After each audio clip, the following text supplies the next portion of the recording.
կյանքում ականատես ենք իրարամերժ, անընդունելի և անհաշտելի մի շարք իրողությունների։ Վտանգված ենք տեսնում մեր ժողովրդի հոգևոր կյանքը և նրա ազատ գործադրման աստվածատու իրավունքը։ Հավատավոր մեր ժողովրդի կյանքից ներս արհեստականորեն ոչնչացվում է մեր սուրբ եկեղեցու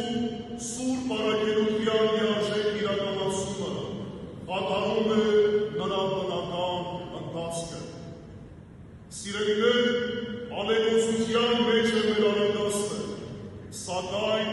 վախը չի պատել մեզ, քանի որ փոթորիկը հեռացնողը Հիսուս Քրիստոս հենց ինքն է։ Հալածական ենք, բայց ոչ անզոր, որովհետև զորացնողը Քրիստոսն է համաձայն առաքյալի այն խոսքի.